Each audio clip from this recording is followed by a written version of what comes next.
Ya, Bapak-bapak, Ibu-ibu sekalian yang dirahmati Allah, pada kesempatan hari ini kita di penghujung ya, akhir bulan Sya'ban karena, tadi malam, kita menunggu sidang isbat bahwasanya, memutuskan Ramadan jatuh di hari esok ya, tanggal 3 Ahad, 3 April. Maka hari ini kita masih sebagian ya, belum mulai berpuasa dan sebagian sudah. Tentunya ini adalah satu hikmah ya, bahwasanya, Islam itu memiliki corak pemandangan yang pandangan atau pendapat yang berbeda-beda. Pada intinya, mari kita saling sama-sama menghormati, dan menghargai. Intinya mereka masih bagian dari umat Islam ya, yang tentunya, sebagian bahkan menjadi saudara kita, satu keluarga ya, sebagian menjadi, tetangga kita dan sebagainya. Kita bersalam atau sadar dan mawas diri untuk intinya tetap saling, menghargai dan tetap menimba ilmunya ya. Dan insyaallah pada kesempatan hari ini kita akan memulai, tarhib ya, di dalam upaya kita menyambut bulan Ramadan, karena tarhib dari kalimat rahaba yurahibu. Mungkin, ibu-ibu sekalian ya, atau bapak sekalian, di sini ada Abu L ya, udah hadir karena masih perdana ini baru berapa orang. Masih mungkin kita pernah mendengar kalimat marhaban ya Ramadan ya. Dari kalimat apa? Rahaba, menyambut ya. Jadi kalau tarhib Ramadan artinya apa? Menyambut Ramadan. Tapi jangan dirubah hak yang ada di tengah tenggorokan menjadi apa? Hak yang ada di, adnal khalqi ya, tenggorokan paling paling bawah. Nanti jadinya tarhib ya. Rohib, rahaba yurahibu tarhiban. Itu artinya menakutin. Seolah kedatangan Ramadan ini membawa rasa takut untuk tidak bisa kerja maksimal, makan ya dengan leluasa, bukan ya. Jadi kita menggunakan kalimat tarhib ya, pakainya hak bukan hak. Ya, jadi kalau rohaba, irhab ya, teror itu kan menakuti ya. Tapi kalau marhaban, rohaba yurahibu tarhiban artinya menyambut ya, menyambut kedatangan bulan yang mulia ini. Saya Bapak sekalian dan ibu-ibu yang dirahmati Allah, di dalam syariat Islam, sebuah amalan itu menjadi mulia, ya, itu tidak lepas kaitannya dengan apa, faktor tempat dengan faktor waktunya. Sehingga di dalam kitab Lataiful Ma'arif karya Ibnu Rajab, dia mengatakan bahwasanya bulan yang sebentar lagi datang, ini kan bulan Ramadan, ya. Ini memiliki apa? Sisi keutamaan, ya kan? Nah, di dalam Islam itu keutamaan tidak lepas dari keutamaan tempat dan keutamaan waktu. Ya. Yang pertama kita bahas syaraful makan al-ma'mul fihi dzalikal amal. Kemuliaan sebuah tempat yang dimana seorang itu beramal di dalamnya seperti kal haram, seperti Masjidil Haram, maka apa? Aktivitas yang dikerjakan di Masjidil Haram atau di tanah haram itu apa? Memiliki keutamaan ya. Kalau kita kerjakan pahalanya jadi banyak ya. Di sholatnya ya. Tudhafu sholah fi masjidi fi masjidai ya. Makkah wal Madinah ya. Dilipat gandakan sholat yang ada di Masjidil Haram dan Masjid Nabawi. Sebagaimana yang sudah disampaikan hadis Nabi, Nabi pernah mengatakan sholatu fi masjidi hada, sholat masjidku ini khairun min alfi sholatin fi ma siwahu minal masajidi illal masjidil haram. Ya. Sholat di Masjid Nabawi ini, Masjid Nabi, ya, ini lebih baik daripada apa? 100 sholat. Ya, 100 sholat di tempat lain. Artinya 100 sholat di Masjid Istiqlal sekalipun yang menjadi kebanggaan orang Indonesia atau mungkin masjid-masjid sekitar kampung kita, sholat 1 rakaat di Masjid Nabawi itu 100 kali apa keutamaan pahalanya daripada apa sholat di lain selain Masjid Nabawi. Ya. Ilal Masjidil Haram, kecuali Masjidil Haram, ya, itu punya keutamaan 100.000 kali sholat di masjid biasa. Kenapa? Karena dua tempat itu secara nas memang apa menjadi tempat kehidupan Nabi, ya, tempat dakwahnya Nabi, tempat saksi, ya, perjuangan dan sebagainya. dan Nabi mengatakan dengan hadisnya tadi, maka itu menjadi nas yang sabit, ya, nas yang menetapkan bahwasanya aktivitas amal yang ada di Masjidil Haram, Masjid Nabawi itu apa? Menjadi mulia dan dilipat gandakan apa? Pahala-pahalanya. Nah, pertanyaannya kita punya enggak? Orang Indonesia, orang Aceh ini sayangnya kita sangat jauh ya, tidak bertetangga ya dengan Mekah dan Madinah, maka apa yang kita punyai? Akhirnya lari pada keutamaan yang kedua yaitu syaraful zaman. Jadi keutamaan zaman. Jadi keutamaan zaman ini ya diantaranya masuk adalah apa? Syahrul Ramadan dan juga apa? Asrul Dzulhijjah ya, 10 hari di bulan tanggal 10 di bulan Dzulhijjah. Bagi orang yang berpuasa, ayat ahtasibu Allah ayyukafiru as-sanah allati qablahu wa ba'd. Kepada Allah ya, dosa 1 tahun yang lalu dan 1 tahun yang akan datang dihapuskan ya. Nah, ini berkaitan dengan waktu. Nah, tadi disebutkan di antaranya adalah bulan Ramadan. Bahwasanya bulan Ramadan ini apa? Memiliki keutamaan yang luar biasa, dilipat gandakan ya kebaikan-kebaikannya. Sebagaimana Rasulullah pernah mengatakan ketika ditanya oleh seorang sahabat, hadis ini diriwayatkan oleh Anas bin Malik, ayu sadaqati afdal, ya, sedekah apa yang paling afdal, ya. Rasulullah menyebutkan dari sisi waktunya, ya, bukan dari sisi besarannya. Karena besarannya itu akan kalah dengan lipat gandaan apa? Satu amalan dikerjakan di waktu tertentu. Nah, kita beramal 100.000, tapi kita beramal di bulan Ramadan ya dengan sekian ribu bisa nilainya lebih besar daripada 100.000. Ya, misal kita beramal 20.000 bisa jadi apa? Lebih besar menurut hitungan Allah. Maka ketika ditanya apa? Ayu sedekah afdal, beliau mengatakan sedekah fi Ramadan. Sedekah di bulan Ramadan. Jadi berkaitan dengan apa? Dengan keutamaan waktunya. Dengan keutamaan waktunya, maka nilai sedekah yang nanti kita akan lebih besar ya pahalanya di sisi Allah yang akan diberi.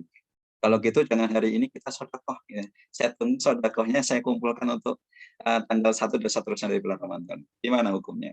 Ya, sedekah itu tidak menunggu-nunggu karena waktu ajal kita tidak ada yang tahu ya. Tetapi kalaulah kemudian kita masuk bulan Ramadan, maka perbanyak-banyak untuk apa?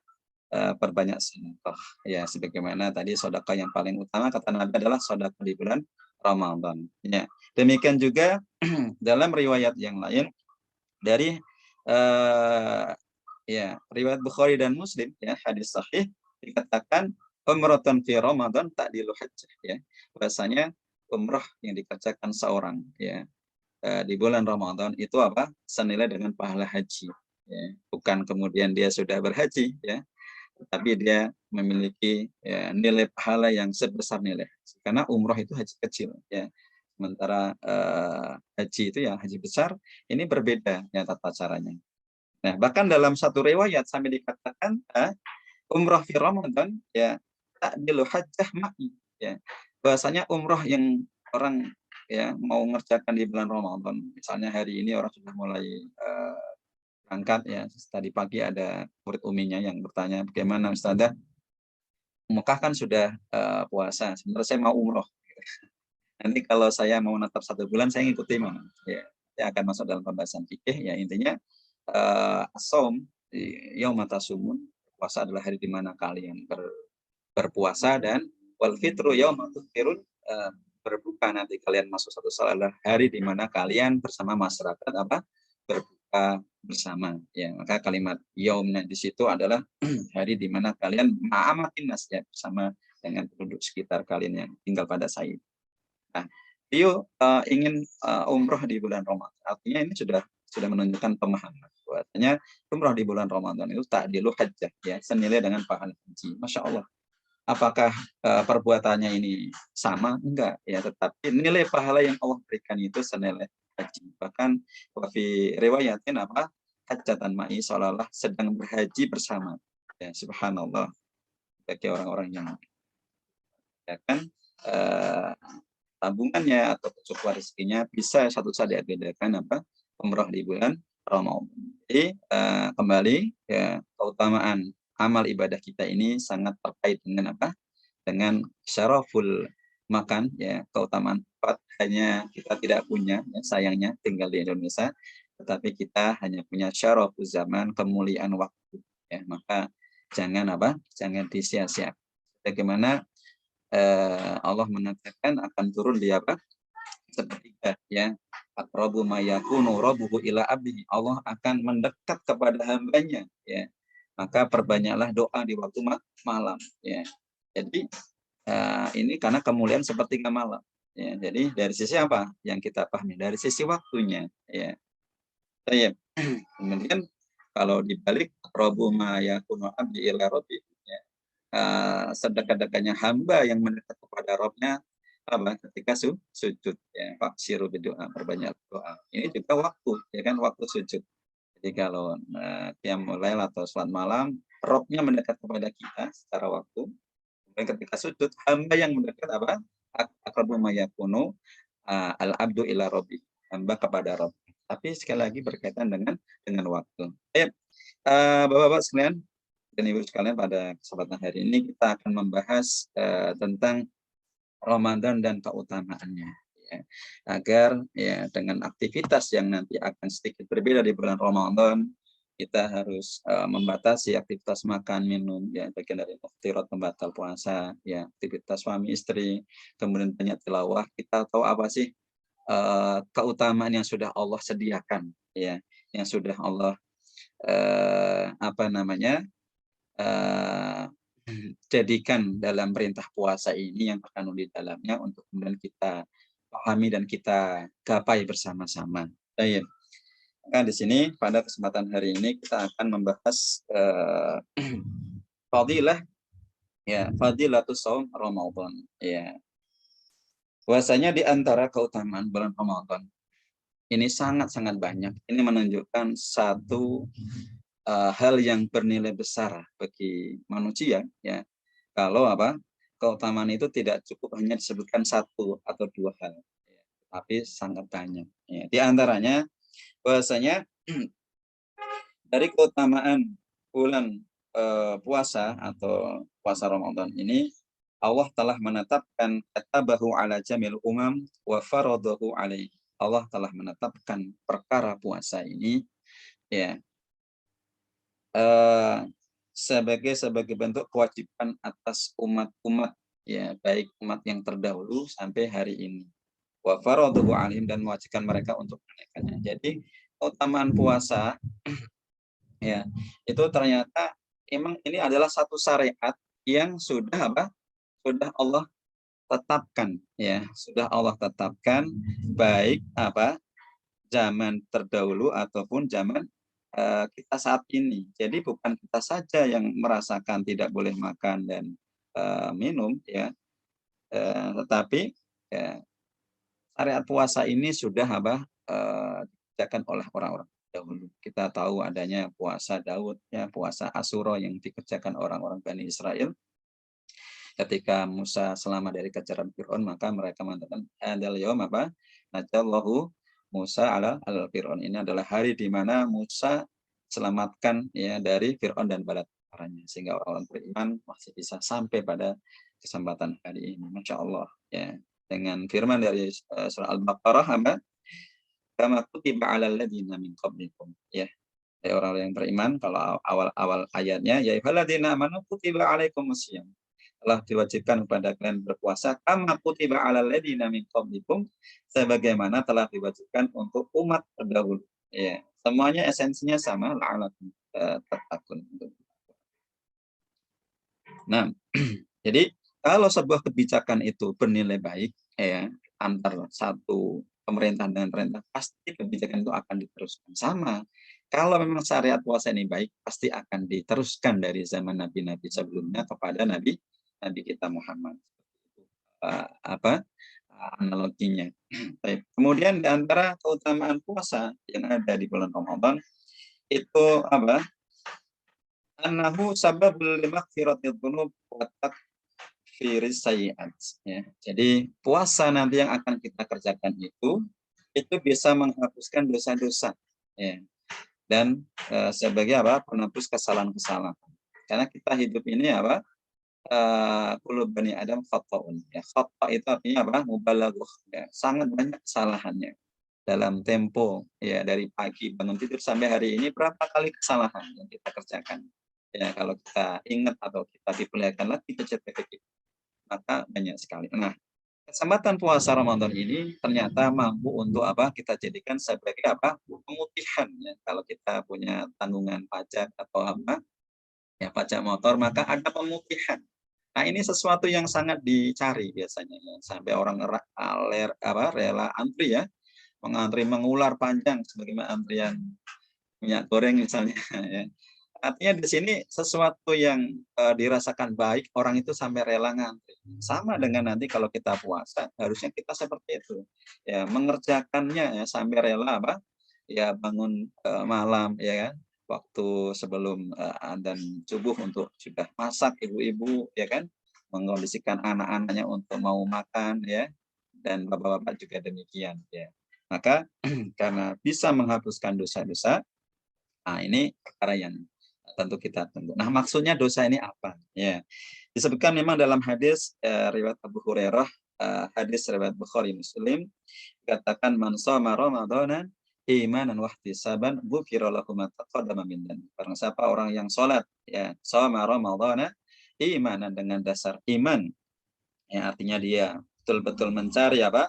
Ridwan Allah dengan kefarduan puasa ini, wahtisaban ya, dan betul-betul ihtisab ya, mengharapkan apa? Lisawabihi, pahala yang Allah akan berikan, dan lam yakun karihan li fardhihi, dan dia tidak ada sedikit pun rasa enggan atau rasa benci ya dengan perintah puasa ini ya. Maka orang yang betul-betul mengharap pahala ini perintah Allah ya, tidak ada rasa benci meskipun kita jadi nggak boleh makan ya. Biasanya makan siang habis kerja dari kantor kita tahan ya. Tapi karena kita ingin mengharapkan pahala dan dasar iman juga di awal tadi, ghufira lahu ma taqaddama min dhanbi. Maka Allah akan mengampuni apa? Apa? Ma taqaddam, apa yang telah berlalu dari apa perbuatan dan di dosa-dosanya. Ya.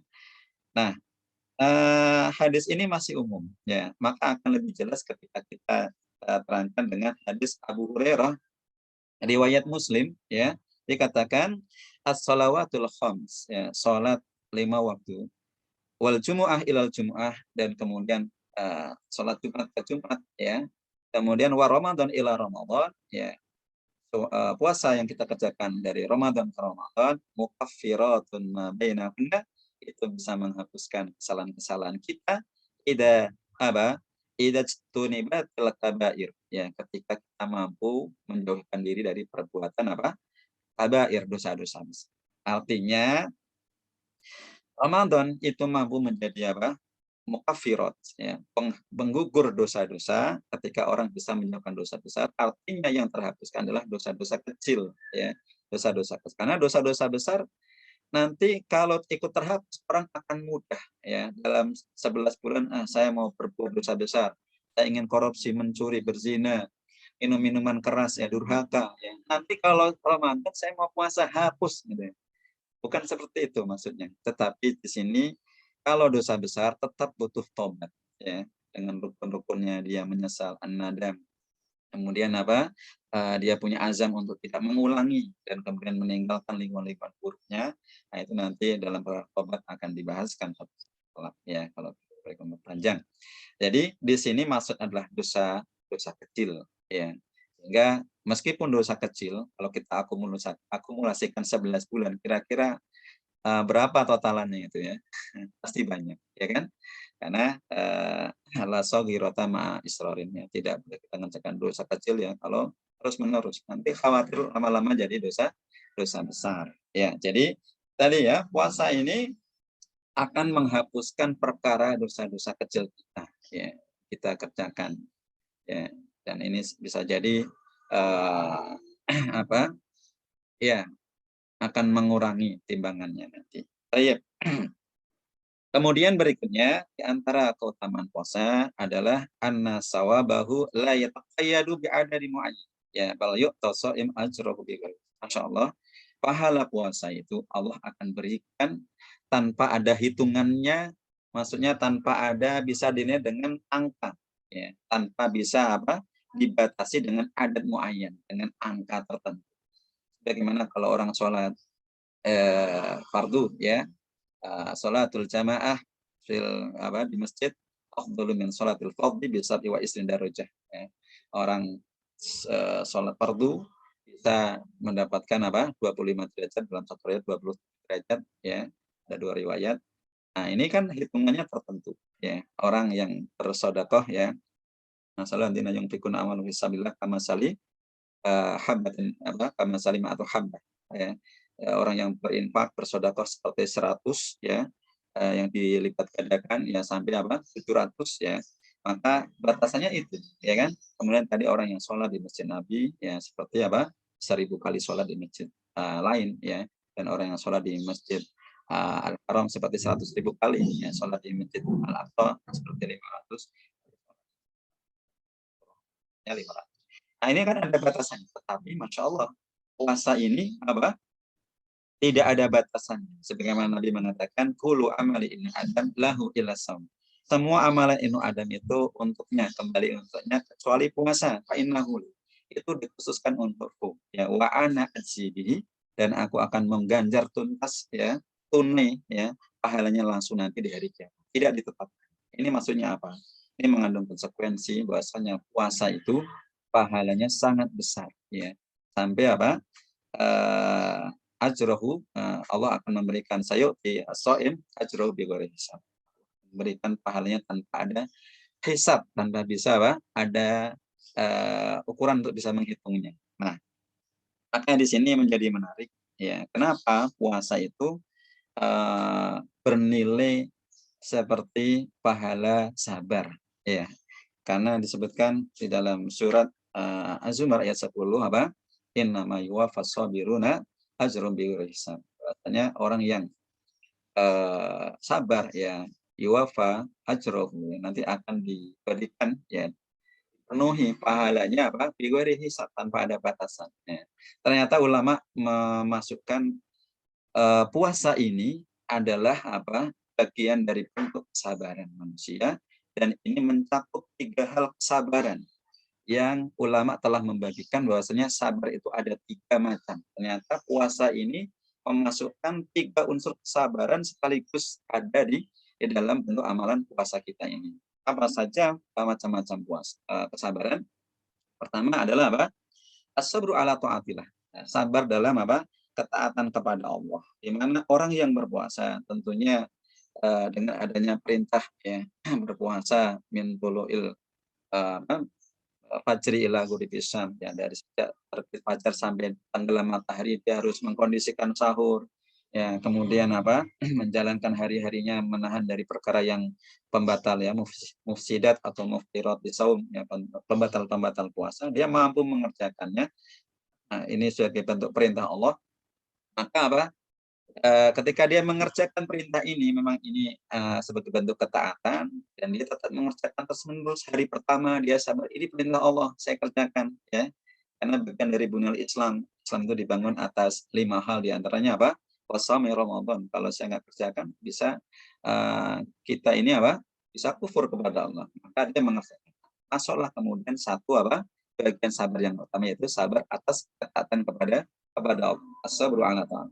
Kemudian yang kedua, as-sabru ala fi maksiatillah, ya. Sabar untuk tidak mengerjakan perkara-perkara yang mengandung kemaksiatan, ya. Bahasanya ketika orang berpuasa, kita disuruh, ya, menahan-nahan perkara-perkara yang bernilai maksiat, ya. Karena perkara yang halal saja sudah disuruh untuk menahan, ya kan?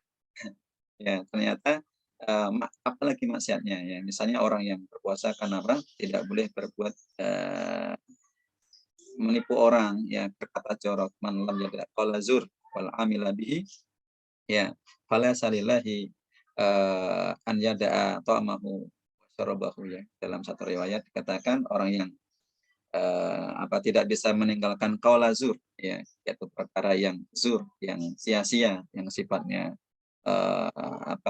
perkataan tidak baik yang disampaikan kepada sesama iman, dan wal amilati, dan dia senantiasa mengerjakan itu terus menerus. Kalau itu masih dikerjakan, maka falaisa lillahi, ya, maka Allah tidak tidak ada kewajiban bagi Allah untuk menilai fi an yada'a ketika dia menahan ta'amahu wa syarab, ketika dia berpuasa, ya, Allah tidak akan menilai puasanya.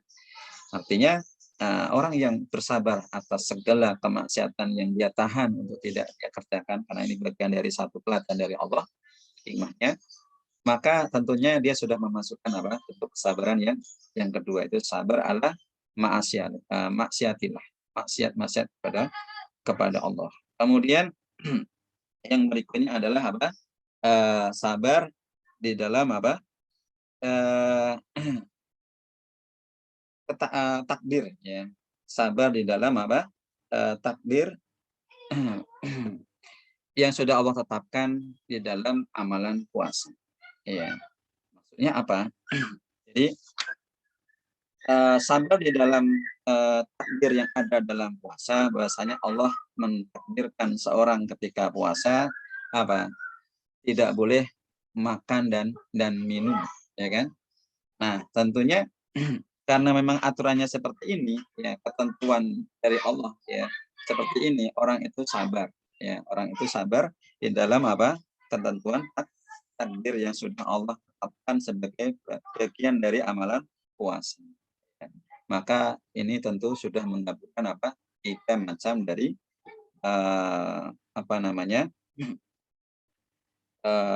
macam-macam kesabaran tadi. Baik. Meskipun nanti dalam perkara sabar, tiga macam kesabaran tadi memang diklasifikasikan oleh para ulama, ya. Yang paling rendah adalah sabar fi maqadirillah, di dalam perkara takdir yang Allah tetapkan, ya, sebagaimana sabarnya Nabi Yusuf ketika dalam kitab Madarijus Salikin diterangkan oleh Ibnu Qayyim, Nabi Yusuf ketika dibuang oleh saudaranya ke dalam sumur, maka itu adalah bentuk kesabaran dalam perkara takdir, ya. Ya, artinya tidak ada yang dia bisa kerjakan kalau dalam perkara takdir, ya, kecuali dia jalani, termasuk orang sakit, ya. Orang sakit itu kalau nggak dijalanin, ya, dia hanya berkeluh kesah, itu akan menurunkan imun, ya kan. Nah, dia harus beriman, ini adalah takdir dari Allah, ya, khairihi wa syarrihi. Karena rukun iman itu al-iman bil qadar khairi wa syarrihi. Iman kepada Allah baik dalam keadaan datangnya itu baik atau syar atau buruk.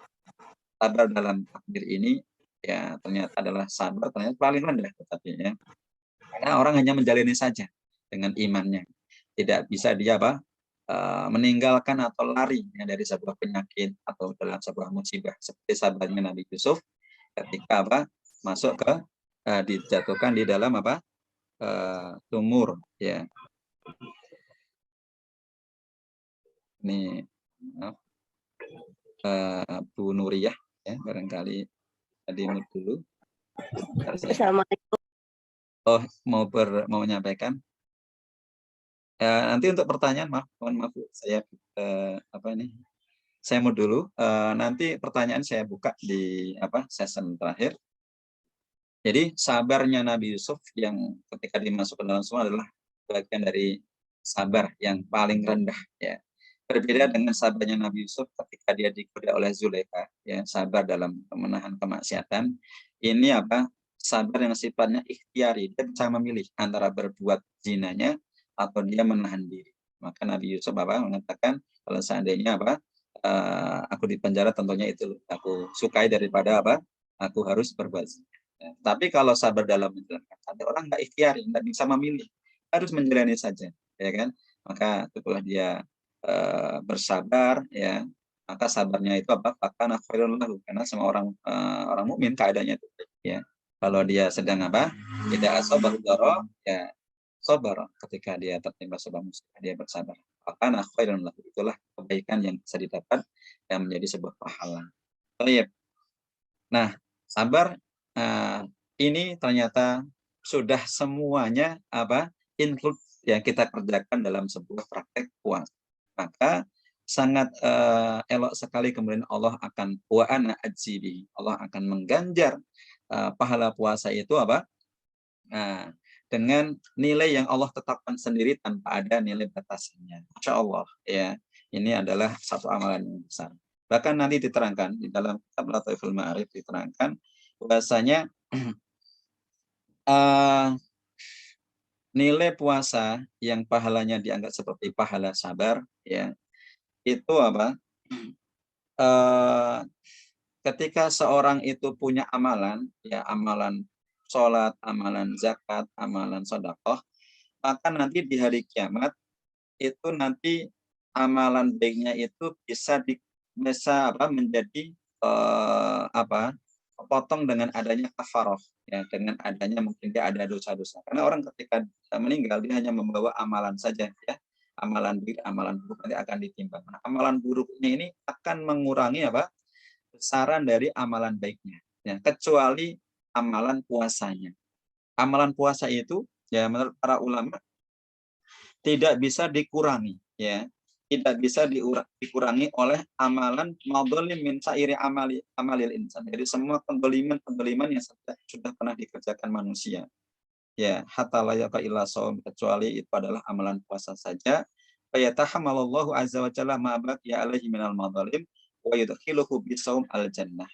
Maka Allah menanggung, ya, dari perkara madzalim tadi, perkara kedzaliman tadi, ya, untuk tidak dipakai untuk mengurangi jatah pahala puasa ini. Karena Allah akan memberikan sepenuhnya besaran pahala puasa yang sudah pernah kita kerjakan dari masa balik kita, yang kemudian dengan besaran pahala yang sudah Allah tetapkan itu tidak dikurangi dan kemudian akan mengantarkan seseorang untuk masuk ke dalam surga. Ya. Kemudian Allah akan berikan jalur istimewa, ya, yaitu masuk ke dalam babu ar-royan, ya, layadkhuluhu ahadun ila shaim, ya. Tidak akan ada yang masuk ke dalam pintu khusus ini kecuali orang yang berpuasa, ya, namanya babu royan.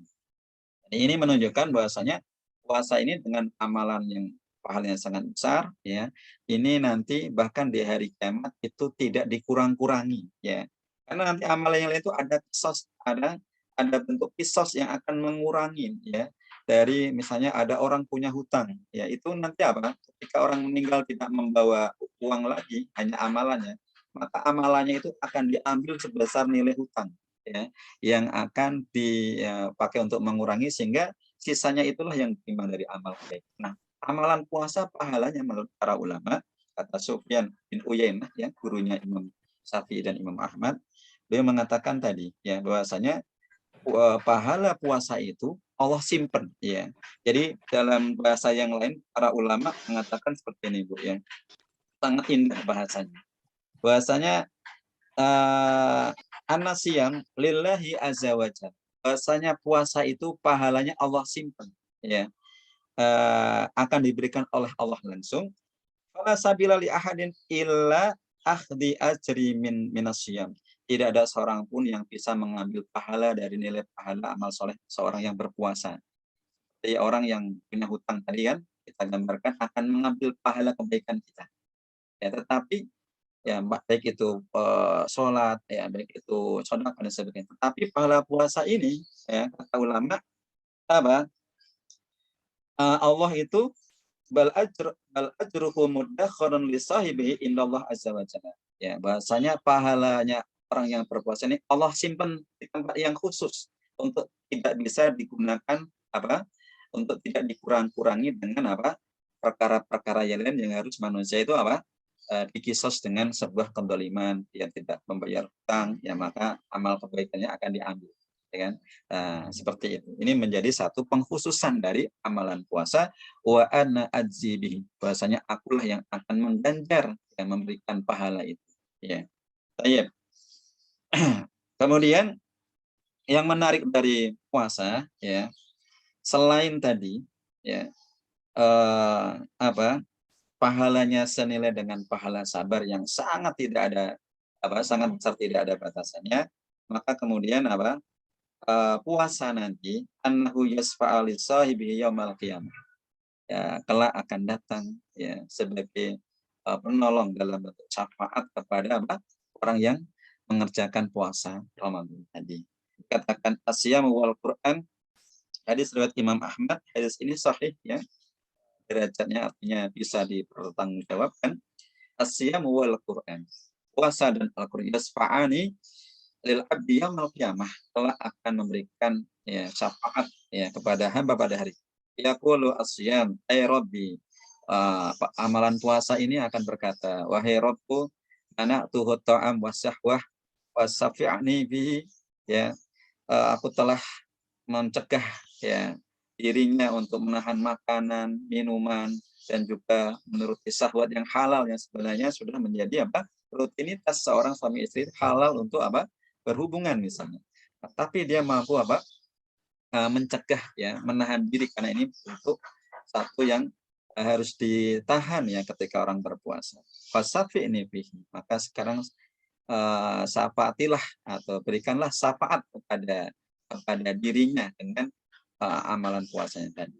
Wayaqulul Quran, demikian Al-Quran juga akan mengatakan mana tuhu naum, ya aku telah mencegah dirinya, orang-orang yang qari, yang membaca sampai larut malam itu ya dari perkara tidurnya di waktu malam. Fasafi'ni bihi, ya maka berikanlah syafaat kepadanya, ya maka kata Allah qala fayasfa'ani, maka Allah mengabulkan kedua amalan berbentuk puasa dan tilawah Quran itu untuk memberikan syafaat. Masya Allah.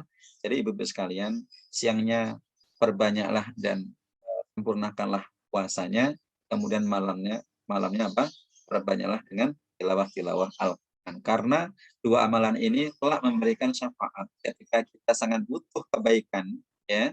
Ketika kita sudah jauh dari pasangan hidup, keluarga dan sebagainya, anak-anak tidak bisa membantu, maka ada keterkaitan amal kita dulu yang mampu menambah ya berat dari timbangan amal kebaikan kita yang namanya puasa dan tilawatul Quran ya. Masya Allah, ini dari fadilah berpuasa. Kemudian berkaitan dengan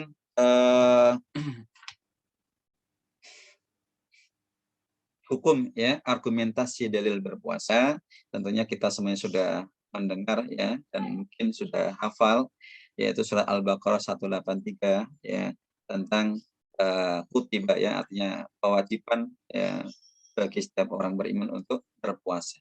Ya ayyuhalladzina amanu, orang-orang yang beriman ya. Kalau dulu teman saya bilang yang dipanggil orang beriman saja, yang enggak beriman tidak hai ya, tidak dapat hai-nya gitu. Nah, wahai orang yang beriman, kutiba alaikumusiyam, ya telah diwajibkan syariat puasa ini untuk kalian. Kalau kalimat kutiba artinya ditulis, artinya apa?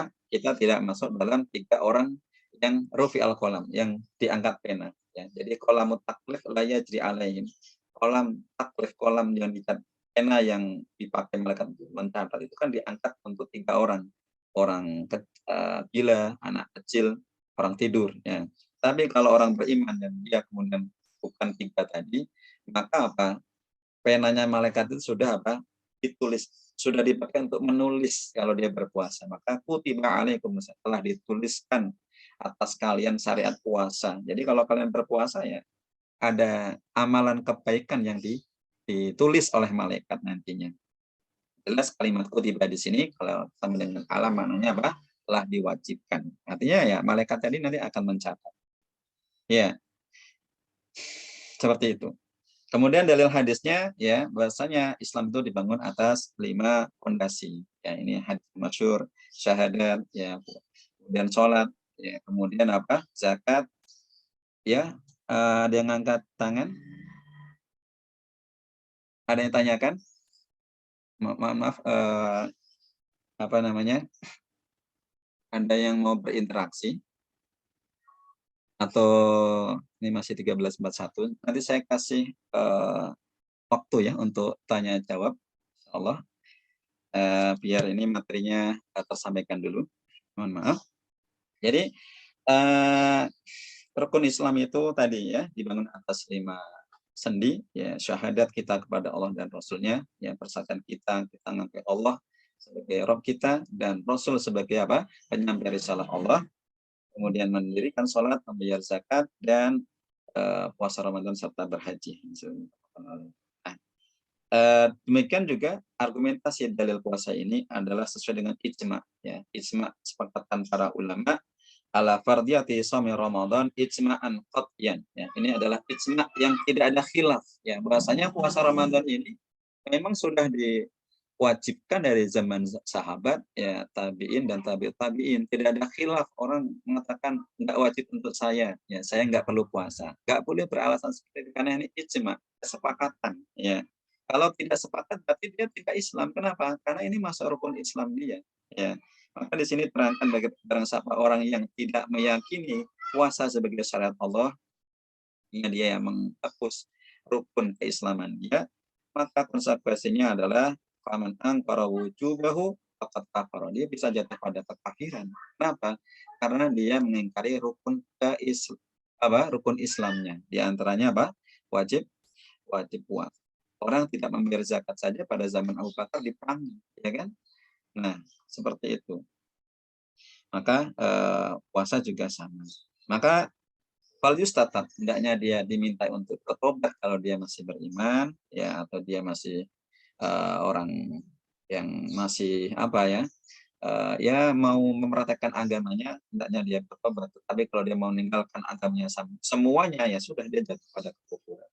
Tapi kalau dia mau tobat, ya, wa aqarra bi wujubi, dan menetapkan kewajibannya, maka ya dia kembali menjadi apa?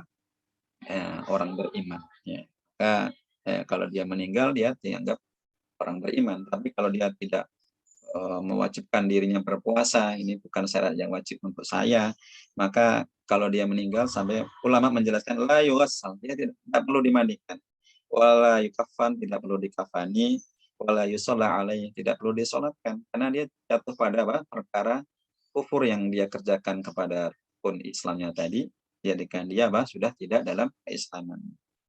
Wala yud'a ala wala yud'allahu birrahmah wala yudfan fi maqabir. Masya Allah, tidak perlu didoakan dan tidak perlu apa? Tidak perlu dipendam di kuburan-kuburan orang beriman. Allah, ya, maka ini harus dihindari. Kemudian kalau ditanya kapan puasa ini diwajibkan, ya, ternyata puasa ini diwajibkan pada tahun apa?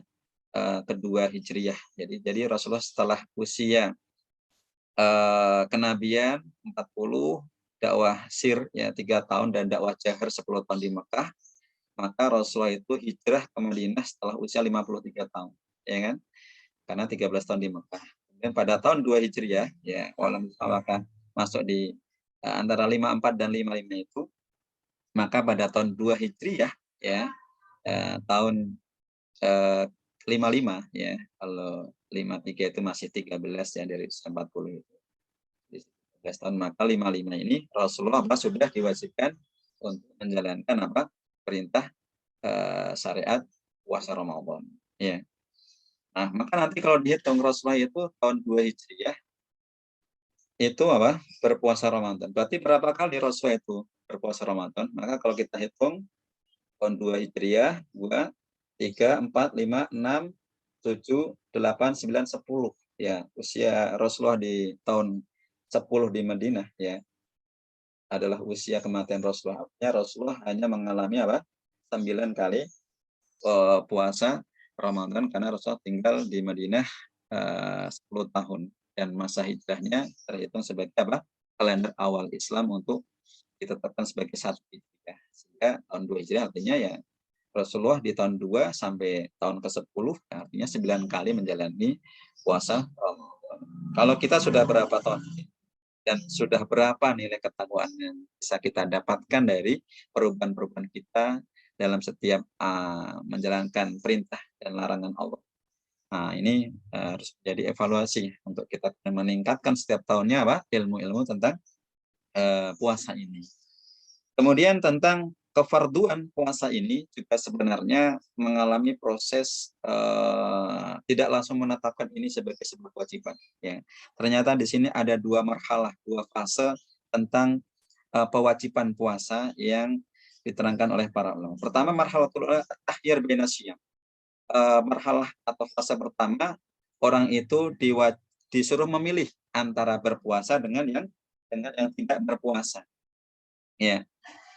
Tetapi ma'atafdili syam alaihi, tetapi orang yang berpuasa sangat lebih diutamakan untuk mengerjakan. Bagi orang yang mampu berpuasa lebih diutamakan untuk mengerjakan puasanya. Jadi dulu awal-awal Islam syariat itu tidak langsung seperti kita, Bu, ya. Karena iman itu belum terpatri kuat, ya. Tidak langsung misalnya kayak khamr langsung diharamkan, ya kan. Demikian juga puasa itu tidak langsung diwajibkan. Karena bisa jadi orang di tanah yang tandus padang pasir, biasa mereka safar, ya kan, sangat panas untuk melihara, mencarikan rumput untuk kambing-kambingnya atau untuk macul, ya, nyangkul di kebunannya, maka tidak langsung diwajibkan. Ya, awalnya hanya memilih antara berpuasa dan tidak berpuasa, tetapi yang berpuasa lebih afdal. Kemudian yang kedua baru marhalah ta'yinus syiyam biduni tahyir, menetapkan puasa tanpa memilih. Ini bisa kita lihat berdasarkan pada hadis dari Salmah bin Al-Aqwa, ya, lama nazalat wa 'alal ladzina yutiquna fidyatun ta'amun miskin, ketika turun ayat Al-Baqarah 184, wa 'alal ladzina yutiquna, dan adapun bagi orang-orang yang tutik merasa berat, ya, untuk berpuasa, fidyatun ta'amun miskin, mereka boleh membayar fidyah berupa makanan untuk satu orang miskin. Artinya awal-awal, ya, ayat ini dimaknai bahwasanya mereka yang tidak berpuasa cukuplah membayar makanan, ya, kepada orang miskin sebagai ganti mereka tidak berpuasa. Ya. Nah, karena man aroda an yuftir wa yaftadi, maka ini berlaku bagi orang yang ingin berbuka, hendaknya dia membayar fidyahnya. Ya, tetapi ketika turun ayat Al-Baqarah 185, ya, ayat berikutnya itu, ya, faman syahida minkum syahra falyasum, barang siapa yang melihat syahra awal bulan Ramadan minkum dari kalian orang-orang beriman, falyasumhu, maka sekarang semuanya wajib puasa. Wa man kana maridun aw ala safarin fa iddatun min ayamin ukhra. Bagi orang-orang yang sakit dan sedang safar yang dibolehkan, ya, maka boleh dia tidak berpuasa dan mengganti di hari. Ayat ini faman syahida minkum syahra falyasumhu, ya, barang siapa yang sudah melihat hilal sekarang wajib berpuasa. Ayat ini menasakh, ya, menghapus pada ayat yang sebelumnya 184, sehingga ayat 184 menjadi mansukh, terhapus secara pilihannya, bahwasanya dulu awal-awal boleh nggak puasa, tapi syaratnya boleh ngasih dengan cara mengganti dengan memberi makan orang miskin. Iya. Nah, maka kemudian sekarang semuanya wajib berpuasa, tetapi, ya, bagi orang-orang yang nanti lemah, ya, tua dan sebagainya, ya, sehingga dia tidak mampu, ya. Kan orang misalnya tua, ya, sakit, ya, walaupun dia masih ada kewajiban untuk puasa, tapi karena badannya tidak mampu, maka mereka membayar fidyatun ta'amun miskin. Nah, ini dikembalikan sebagaimana awal sejarah mereka puasa. Bagi orang yang awal disyariatkannya itu masih lemah, belum siap berpuasa, maka mereka membayar fidyah kepada orang miskin. Nah, demikian untuk hari ini. Bagi orang yang tidak mampu, maka mereka kembali kepada hukum awal, boleh membayar fidyah kepada orang miskin. Tetapi secara umum bagi orang yang mampu, ya tetap berpuasa. Ya, seperti itu. Jadi awalnya memang memilih, kemudian dinasakh,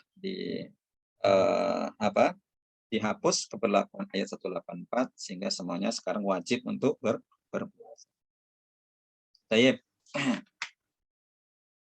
Nah, kemudian untuk awal masuknya bulan Ramadan atau puasa, ini tentunya satu pembahasan yang ramai, ya.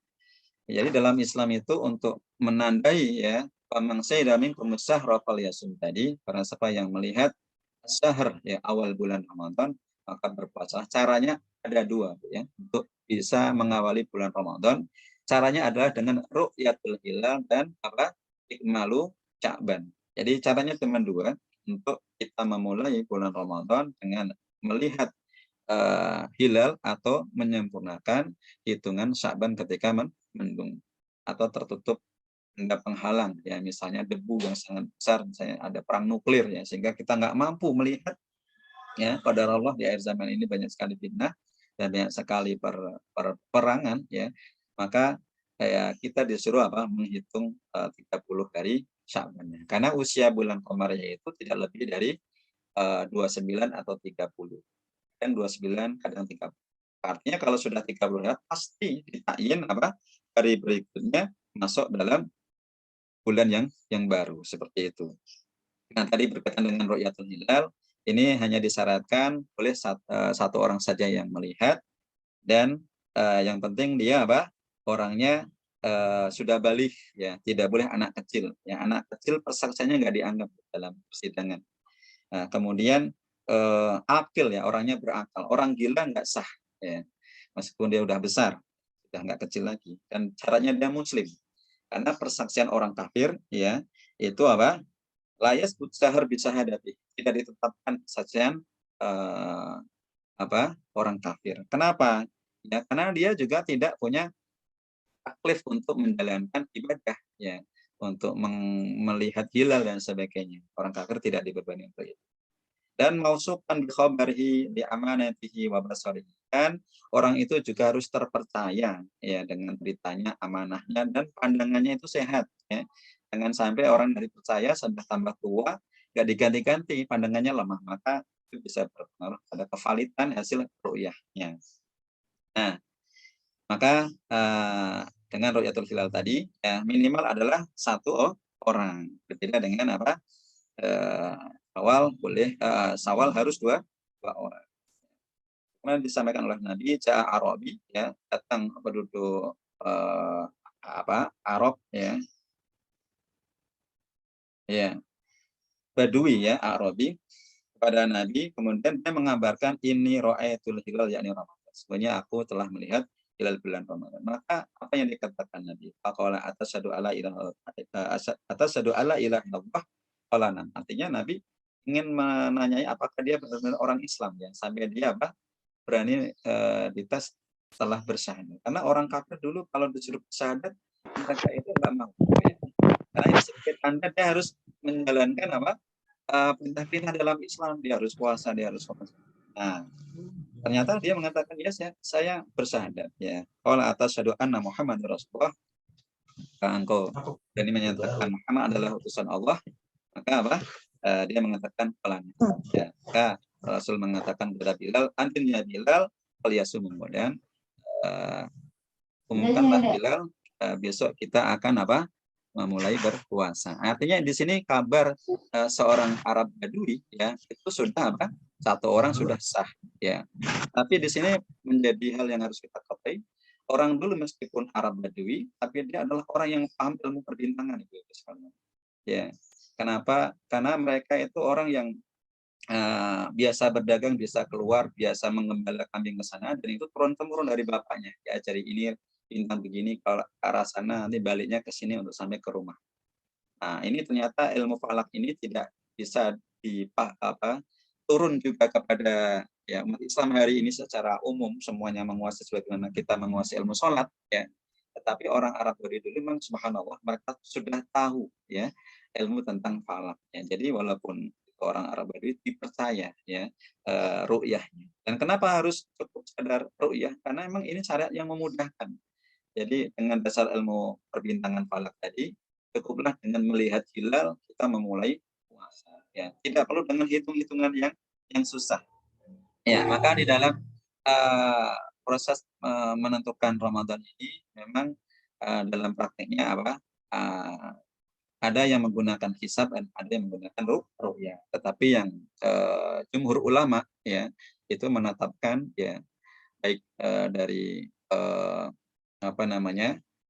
Hanafi, Syafi'i, Maliki, dan Hambali semuanya dengan ru'yah. Hanya mungkin di Indonesia Kiai Haji Ahmad Dahlan atau Muhammad, dia memang dulu awal-awal mengajukan satu pembaruan, ya, di kalangan keraton Jogja.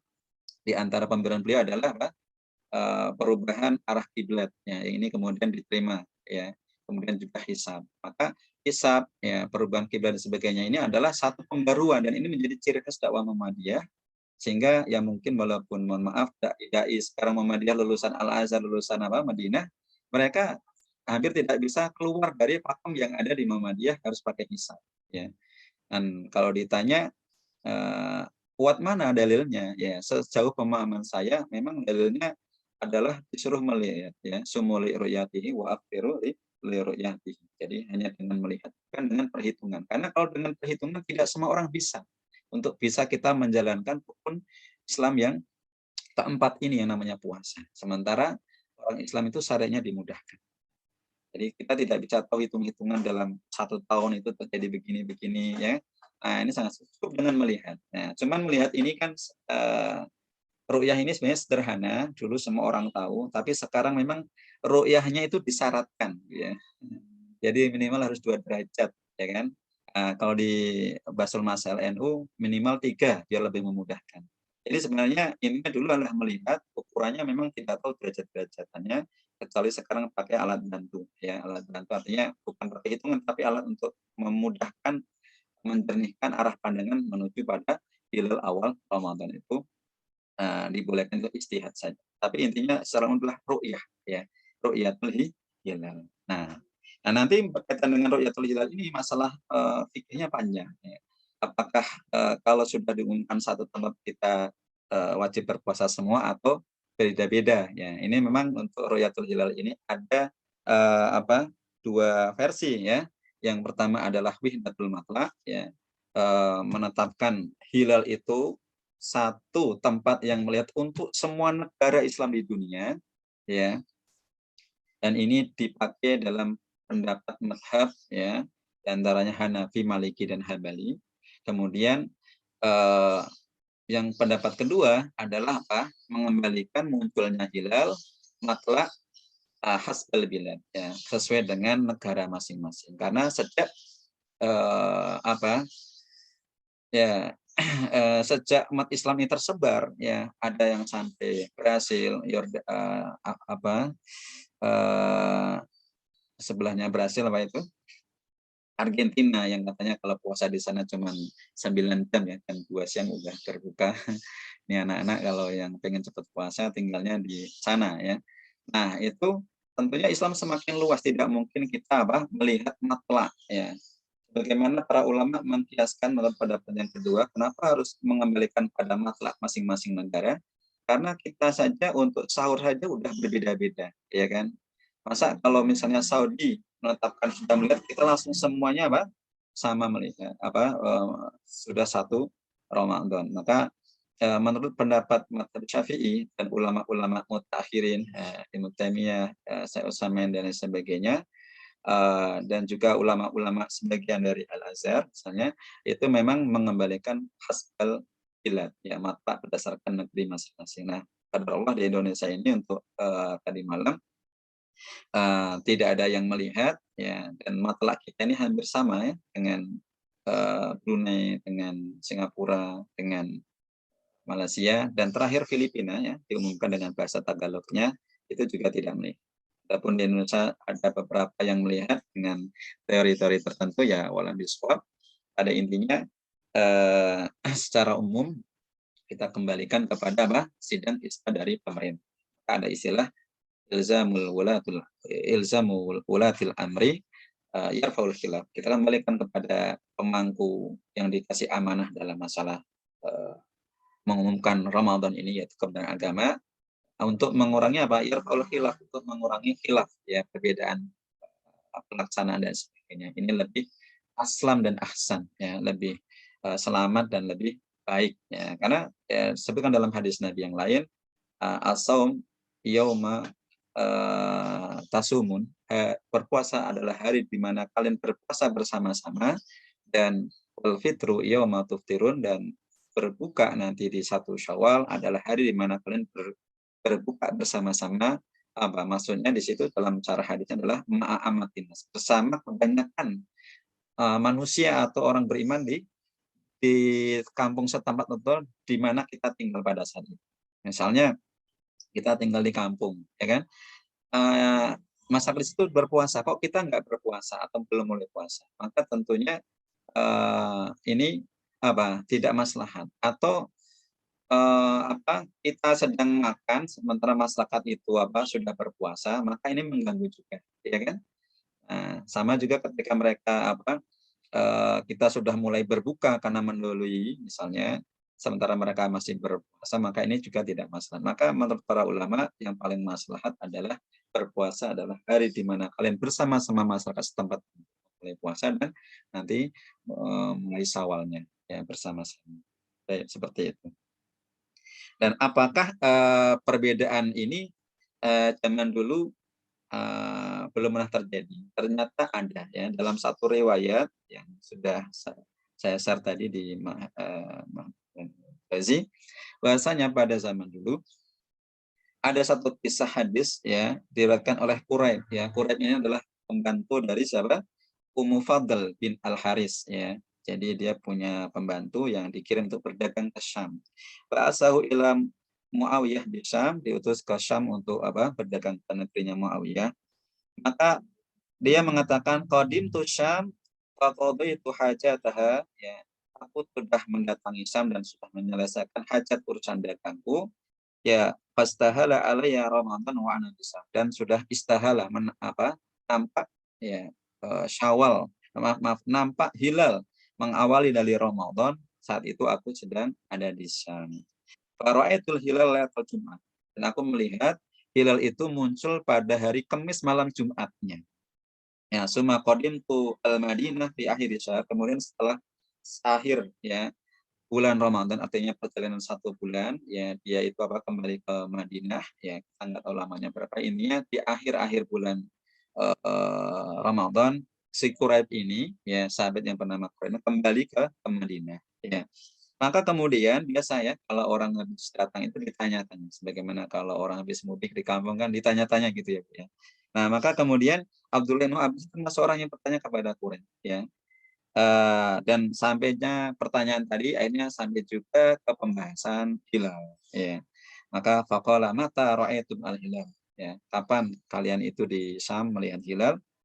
Faqultu, kata Quraib, ra'ainahu lailatal Jumat, kami melihatnya Kamis malam Jumat ya. Lailatal Jumat artinya malam Jumat ya, Kamis menuju malam Jumat ya. Nah faqala anta ra'aitahu, kamu melihatnya, benar-benar melihatnya? Faqultu na'am, ya aku melihatnya Ibnu Abbas ya. Fara'ahun nas wasumu wasoma Muawiyah. Maka manusia juga pada saat itu melihat dan berpuasa bersama Muawiyah ya. Faqala lakin nara'ainahu lailatal sabat. Tapi kata Ibnu Abbas di Madinah pada saat itu kami melihatnya di di malam Sabtu ya. Kayak misalnya hari ini ya.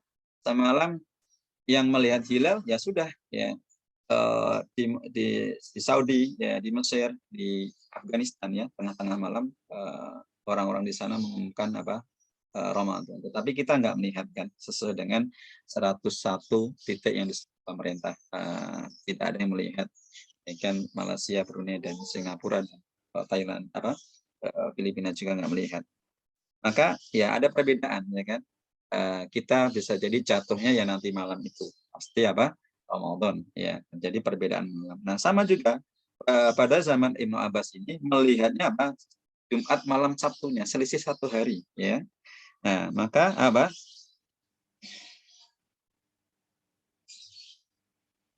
ya, fala nazal nasumu hatta nukmilu salatina onarawu.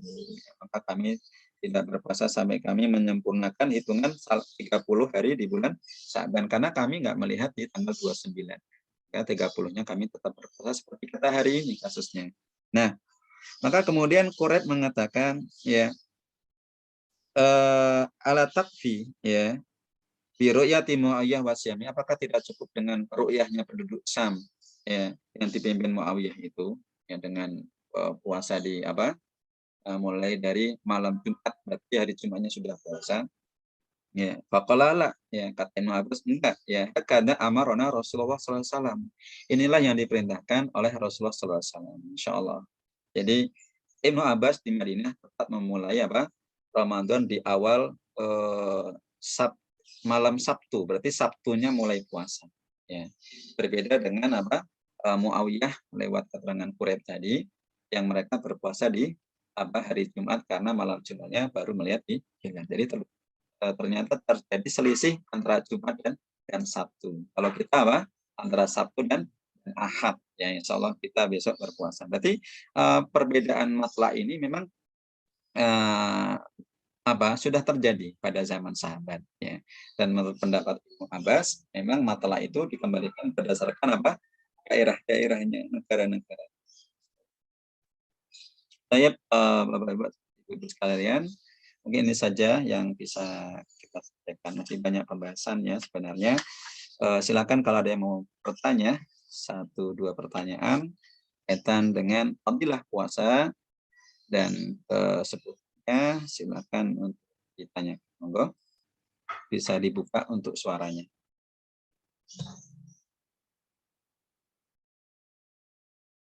Ada yang ditanyakan? Silakan.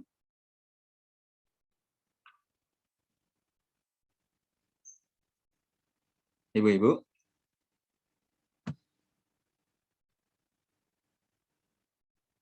Kalau mau bertanya boleh, ada yang ngechat tulisan barangkali, saya cek dulu.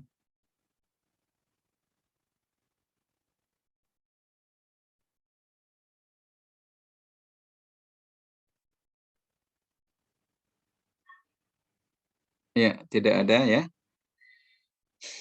Silakan tadi ibu-ibu yang mau bertanya, mumpung masih kita buka pertanyaan. Abu El masih menyimak?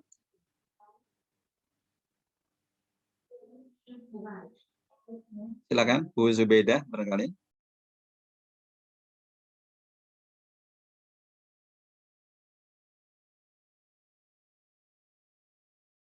Baik Ustaz, izin bertanya Ustaz. Ya, Assalamualaikum warahmatullahi wabarakatuh. Waalaikumsalam warahmatullahi wabarakatuh. Ustaz, kalau misalnya ini Ustaz kan, kita yang kaum ibu ini, sholat tarawehnya itu di rumah saja, dibolehkan nggak Ustaz? Apakah pahalanya itu nanti sama dengan kita sholat di masjid atau gimana itu Ustaz? Berjamaah seperti itu. Berjamaah. Terima kasih Ustaz, syukran. Ada lagi, silakan. Ini kalau sudah ada satu pertanyaan biasanya sebenarnya banyak ya Bu, karena proses puasa itu kan hampir setengah hari dan malamnya juga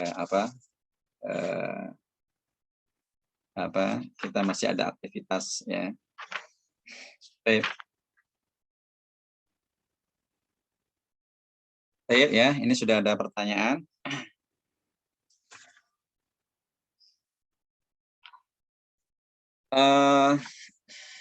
Pertanyaan yang pertama, saya mulai dari pertanyaan yang mudah dulu Bu ya. Ustadz, puasa paling dikhususkan di akhirat hanya puasa Ramadan atau puasa sunnah juga ya. Puasa itu pahalanya untuk bekal akhirat semua Bu ya. Nah, hanya saja tadi keistimewaan puasa Ramadan itu berbeda dengan amalan yang lainnya. Ala sairi amali as-salih ya, atas semua amalan soleh yang dikerjakan manusia. Tidak sama dengan sholat, tidak sama dengan zakat, juga tidak sama dengan puasa sunnahnya. Jadi khusus puasa Ramadan Rasulullah mengatakan dalam hadis qudsi ya, bahwasanya Allah wa ana adzibihi, dan aku yang akan mengganjarnya ya. Dan nanti diterangkan dengan hadis-hadis ini kan, man shoma Ramadan imanan wa ihtisaban ghufira lahu ma taqaddama, kemudian wa Ramadan ila Ramadan. Jadi ini berkaitan dengan pembahasan dengan puasa Ramadan. Nah,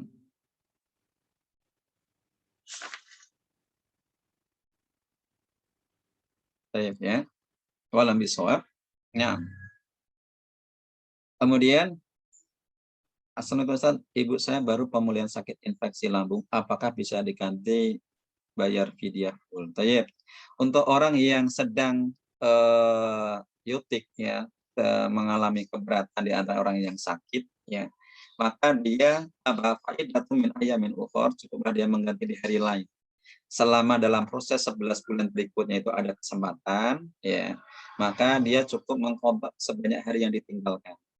Tetapi kalau kemudian orang itu memang hampir tidak bisa, kemungkinan sampai 11 bulan itu memang kemungkinan sakit ya, terus menerus ya, atau orang-orang yang eh, hamil ya, kemudian harus menyusui disambung dengan menyusui sehingga dia tidak mampu ya, maka ini nanti dibedakan kalau orang itu tua ya, sehingga dia memang tidak mampu sama sekali ya, dan untuk kembali pulih ya, kalau orang itu jenisnya tidak mampu adalah tua, maka dia cukup langsung membayar fidyah. Tetapi kalau orang itu masih mampu, misalnya tadi orang yang tidak mampu, kira-kira nanti bulan ke-10 kok bisa sembuh, ya maka cukuplah dia mengqadha ya, dan tidak perlu membayar fidyah. Tetapi kalau nanti misalnya ada orang yang punya utang puasa di tahun ini, kemudian sudah lewat tahun berikutnya, belum bisa dilunasi juga, ya. Kemudian apa yang harus dikerjakan, ya? Kalau kemudian dia menundanya sampai lewat 1 tahun yang akan datang karena sebab yang punya udzur, ya cukuplah dia kalau memang di tahun yang kedua itu dia mampu, dia tetap membayar qadha saja, fa'alaihil qadha, ya, terus sampai fidyah. Tetapi kalau orangnya itu memang meremehkan, misalnya 11 bulan itu dia mungkin dipakai untuk dagang terus ya, karena lebih rame ini online dan sebagainya, maka di sana dia ditambahkan kafaroh, yaitu selain dia qadha, dia juga harus membayar kafaroh, yaitu memberi makan orang miskin ya, dengan ukuran ya 1 mud ya, 1 genggaman tangan orang dewasa. Walam bisawab, seperti itu yang saya pahami. Ya, jadi kalau dia sakit lambung, ya misalnya, ya nanti ditunggu apakah selama 11 bulan itu bisa sembuh, ya masih bisa ngerjakan di bulan ke-10-nya, atau pas di bulan 11 ternyata cuma 7 hari saja yang ditinggalkan, maka cukup dia mengqadha ya, tidak perlu sampai membayar fidyah. Seperti itu Bu ya. Baik. Ya. Tadi ya Bu Siti Zubidah ini nambah pahala sabar ya.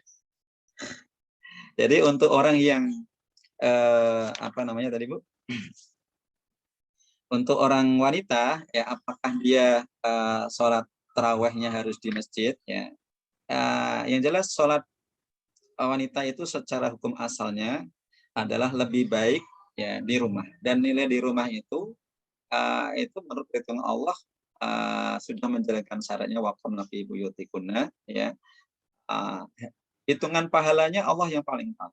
Ya, yang jelas kalaulah dia memang disuruh di rumah, ya kalaupun ada anak perempuan atau saudari perempuannya berjamaah di rumah sama senilai dengan dengan jamaah seorang laki-laki, ya kan? Karena ilzamul jamaah di masjid itu kan ditekankan bagi laki-laki. Tetapi kalau perempuan, ya ini juga nanti berlaku dalam perkara apakah perempuan boleh ikut sholat Jumat karena ingin mendapatkan ilmu, ya sama dengan apakah wanita itu harus lebih bagus sholat tarawih di masjid karena satu lebih menambah semangat dan bisa mendapatkan tambahan ilmu ya, secara langsung itu kan ta'asur atau adrenalin kita dalam merekam sebuah maklumat atau informasi itu kan lebih kuat ya.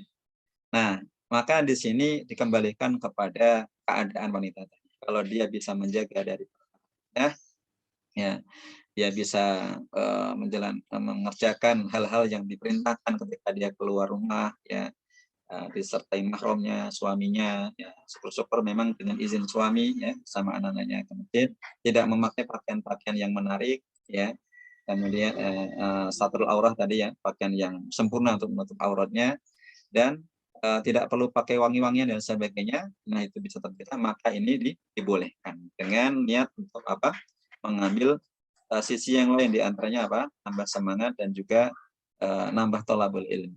Ini dibolehkan. Kalau di rumah terus, wanita ini kan sudah banyak nuksonnya Bu ya. Baik secara akal, persaksian wanita ini kan setengah dari pria, ya kan? Kalau orang berutang, maka disuruh Fasahidu syahidaini bil adl, maka saksikan 2 orang. Kalau nggak ada 2 orang laki-laki, farajulun wa imra'atani ya. 1 laki-laki dan 2 perempuan. Artinya persaksian perempuan itu dinilai apa? Separuh dari laki, karena apa? Akalnya itu kurang sabit ya, atau kurang kadang percaya diri atau kadang ragu-ragu. Nah, itu dari sisi akalnya dianggap nilai apa, punya nuksan. Kemudian dalam agamanya sudah ada haidnya, sudah ada nifas dan sebagainya, sehingga dia apa, amalan ibadahnya sudah banyak berkurang. Maka di kesempatan Ramadan adalah banyak sekali ilmu diterangkan ya. Kalau dia ingin niatnya nyari ilmu, maka ini afdal juga bagi seorang wanita daripada dia di rumah yang tentunya apa, ya semangatnya beda ya, dan untuk menutup kekurangan dari nuksan-nuksan dia yang lain tadi ya, yang di kesempatan lain itu memang wanita ini akan mengalami nuksan-nuksan dalam perkara agama, tidak apa, mengalami haid sehingga dia tidak wajib sholat ya, dan juga apa, tidak harus puasa, cuma dia harus mengkodok ya, mengkodok puasanya. Baik, seperti itu ya Bu ya. Ada lagi? Baik Ustaz.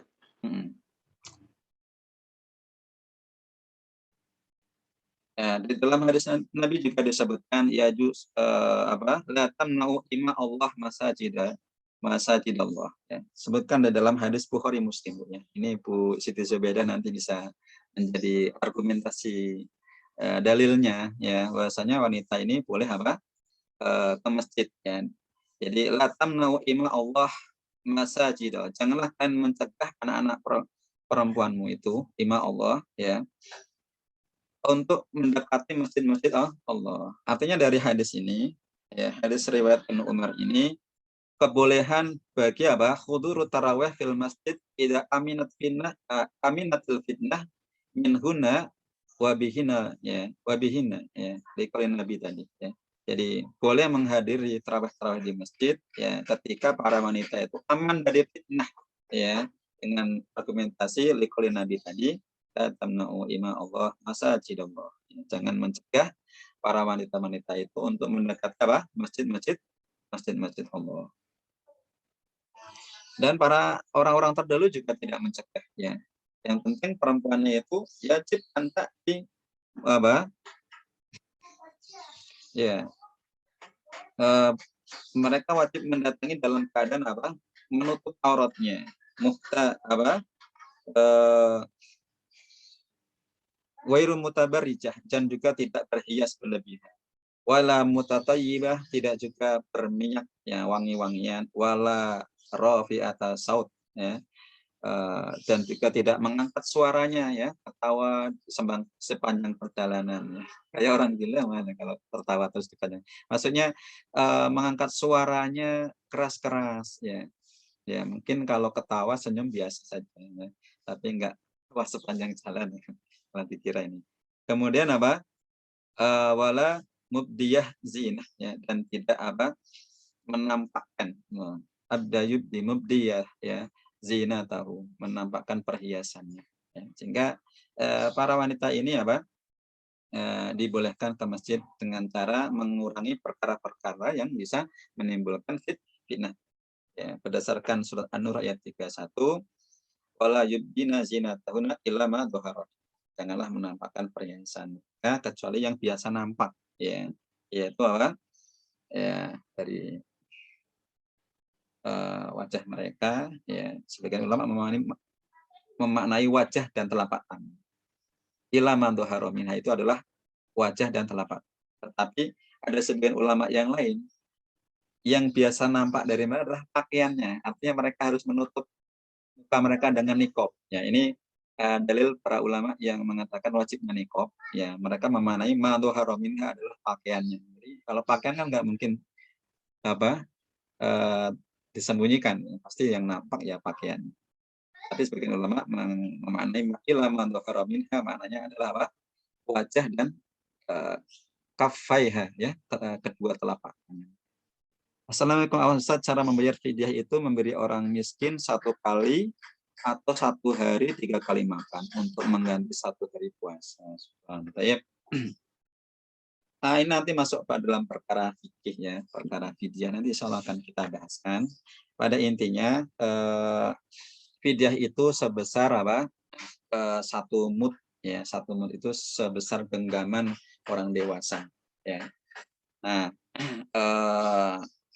artinya mud itu adalah ukuran liter, Bu, ya. Karena takaran itu kan sesuatu yang dimasukkan ke dalam bejana.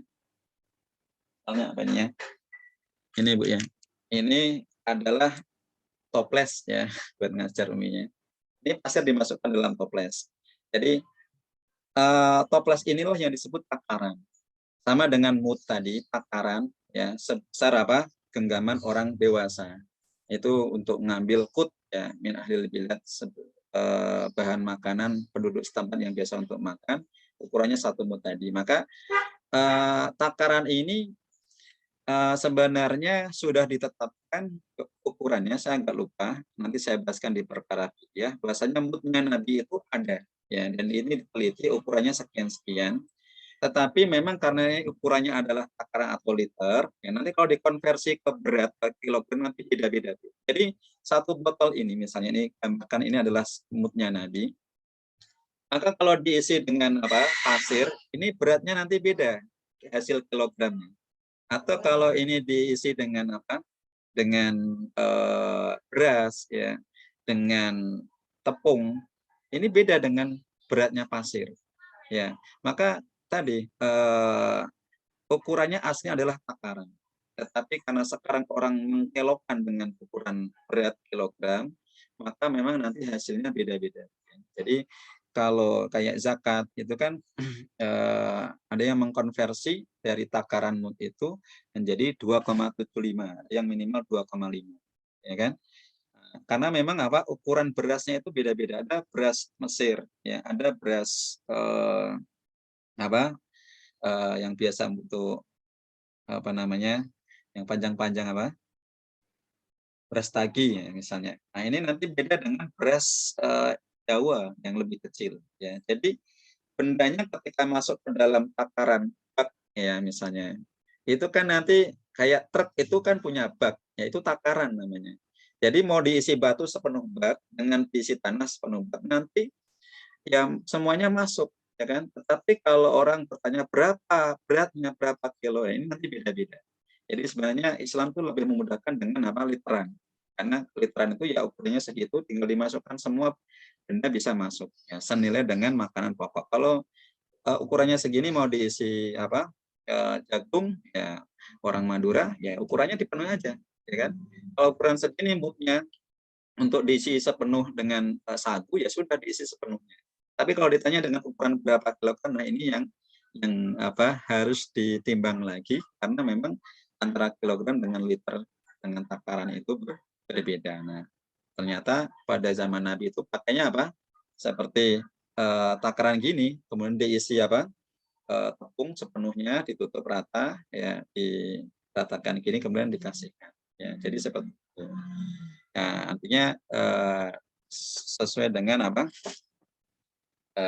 takaran yang berlaku pada zaman Nabi. Ada ukurannya, Bu, ya.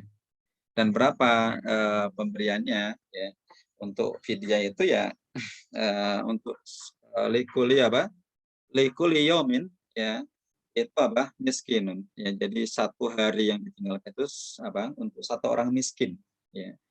Jadi ukurannya adalah tadi ya 1 mud. 1 mud itu genggaman orang dewasa. Ada yang mengkonversi setengah kiloan ya, 577, sekian gram. Jadi cuman ini nanti lagi-lagi larinya kepada ini yang dikonversi berdasarkan penelitian ulama ini, apakah tepung ataupun beras ya kan. Maka nanti saya akan lihat kembali, karena memang mudnya Nabi ini ada ya, dan itu punya ukuran literannya. Nanti kalau diisi pada beras merah, beras tagi ya, tepung itu nanti beda-beda ya. Dan itu ya intinya adalah ukuran untuk kenyangnya orang miskin ya, hari itu, Bu, ya. Seperti itu. Ada lagi, tanyakan silakan.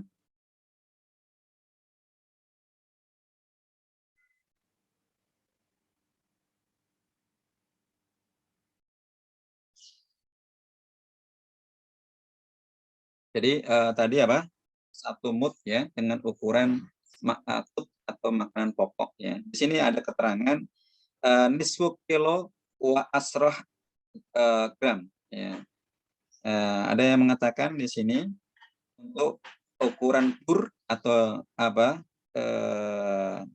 ya tepung yang baik itu adalah 2 apa nisfu kilo ya, 2 kilo lebih 10 gram ya, 2 kilo untuk ukuran tepung ya. Jadi itu untuk apa 1 mud 2 kilo lebih, artinya kalau pakai beras ya sudah dilebihkan saja, mungkin 2,5 atau apa gitu. Saya mau lebih sawah. Ada lagi?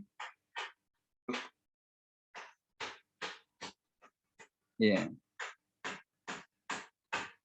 Yep. Kita cukupkan, tinggal 3 menit lagi. Ada yang bertanya terakhir? Oh ya, ini ada pertanyaan yang lewatkan dari Bu Happy. Assalamualaikum Ustaz, boleh nggak sih pakai bulu mata palsu atau sulam alis bulu mata? Bulu matanya bisa dicopot. Iya. Jadi untuk menempelkan segala sesuatu yang benda luar yang masuk ke dalam manfaat atau saluran, ya, ini nanti ada khilaf di antara ulama. Yang paling sangat tegas sekali dan sangat berat kalau dipraktekkan itu dalam mazhab Syafi'i. Jadi semua manfaat yang maftuh, semua jauf atau rongga ya dari tubuh itu memang kalau dimasuki sesuatu akan membatalkan puasa. Ya. Jadi nanti saya akan membahas ke masalah bulu mata. Jadi benda asing yang masuk ke dalam rongga tubuh kita, diantaranya hidung, kita masukkan ketembat, kita masukkan tetes air, ya, itu dalam mazhab Syafi'i membatalkan puasa. Termasuk memasukkan ketembat, mohon maaf, kemaluan, ya, itu dalam mazhab Syafi'i apa? Masuknya benda asing ke dalam apa? Manfaat atau saluran, ya, atau rongga dari tubuh itu membatalkan puasa. Nah, tetapi dalam kitab Kifayatul Ahyar ya, dalam mazhab Syafi'i dikatakan juga kalau seorang meletakkan mil atau celak ya, dia beriktihal meletakkan apa sesuatu pada bulu matanya, nah itu walaupun mil itu kan punya punya bau atau rasa ya. Nah, itu para ulama menjelaskan dalam mazhab Syafi'i itu tidak sampai membatalkan karena mata itu bukan apa? Bukan manfaat atau jauh, bukan rongga dari tubuh. Ya. Jadi tidak sampai membatalkan. Termasuk juga apa? Bulu mata. Bulu mata kan ditempelkan, ya, ditempelkan, ya, sama dengan celak, ya, iktihal, ya, yang ditempelkan dalam bentuk basah kepada bulu mata. Itu tidak sampai membatalkan. Ya. Jadi seperti itu. Tapi kalau kayak ketembat dimasukkan ke mohon maaf kemaluan, ya, kemudian telinga, ya, katen termasuk kapas itu dalam mazhab tapi membatalkan.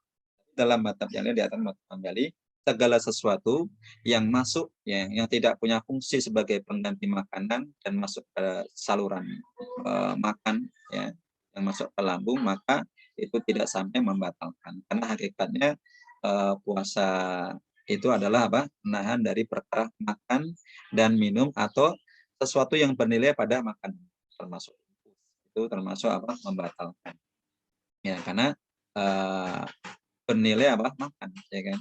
Tapi kalau dalam mazhab Syafi'i ya mereka sangat berhati-hati memasukkan suatu kerongga ya itu sudah membatalkan. Termasuk orang yang misalnya ketusuk peso ya ke perutnya itu membatalkan. Tapi kalau ketusuk peso, ketusuk jarum di pahanya itu dalam mazhab Syafi'i di dalam kitab Kifayatul Ahyar itu tidak sampai membatalkan. Kalau di paha ya ketusuk peso atau ketusuk jarum atau disuntik ya di paha itu atau divaksin ya. Nah, ini enggak membatalkan. Tetapi kalau ketusuk peso di bagian perut, nah itu masuk ke rongga. Nah, ini membatalkan. Walam bisawab ini adalah istiadat dari para ulama-ulama. Ada lagi terakhir? Baik. Kalau tidak ada tanyakan kita cukupkan pertemuan tahlil Ramadan pada kesempatan hari ini. Kurang lebihnya apa yang tadi, semoga bisa menambah perbekalan ilmu kita yang memasuki bulan Ramadan besok ini. Semoga dengan bekal ilmu yang cukup ya, kita semakin mantap dalam menjalankan aktivitas-aktivitas kita nanti di Ramadan, terhitung sejak nanti malam setelah waktu kita ya, dan puasanya besok. Semoga semuanya datang kelak ya pada hari kiamat memberikan satu syafaat ya, yang memberikan penolong kita dalam proses beratnya menjalani timbangan Allah Taala. Baik, kita tutup dengan doa kafatul majelis. Subhanakallahumma rabbana wa bihamdika asyhadu an la ilaha illa anta astaghfiruka wa atubu ilaik. Akhirul da'wana alhamdulillah. Wassalamualaikum warahmatullahi wabarakatuh. Waalaikumsalam warahmatullahi wabarakatuh. Nah.